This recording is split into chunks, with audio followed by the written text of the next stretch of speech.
অফের দিন আমরা কি করি তোমরা কি সেটা জানতে চাও? So hello everyone, welcome back to my lifestyle channel. তো সকাল সকাল দুজনে বেরিয়ে গেছি আর আজকে আমরা যাচ্ছি একটা খুব সুন্দর জায়গায়। আমার না হালকা শরীরটা খারাপ, একটু নাকটা বন্ধ, মাথা ব্যথা, বাট বেরোবো তো সেটা অবশ্যই। এইটা রইলো আজকের সাজ। এবার এটার একটা get ready with me shorts already দিয়ে দিয়েছি, অবশ্যই দেখে নেবে। আর আমরা দুজন আজকে যাচ্ছি কোথায়? সো যাচ্ছি একটা হোটেলে। কলকাতায় খুলতে চলেছে একটা নতুন রুফটপ ক্যাফে।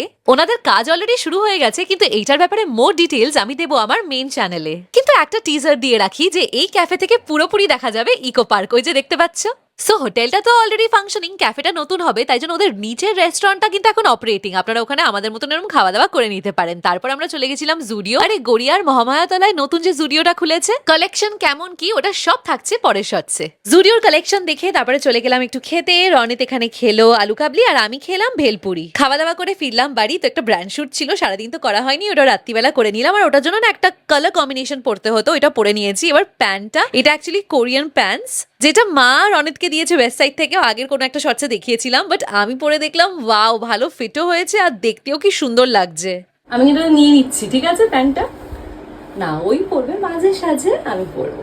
হ্যাঁ, আমার কিন্তু খুবই ভালো লেগেছে প্যান্টসটা। তো আমি ওকে বলেছি তুই আগে ভাঙবি, তারপরে কিন্তু আমি এটা মাঝে সাঝে পরবো। সো যাই হোক, এখন যাওয়া যাক। বাই। দিনটা আজকে দারুণ কাটলো। বাই।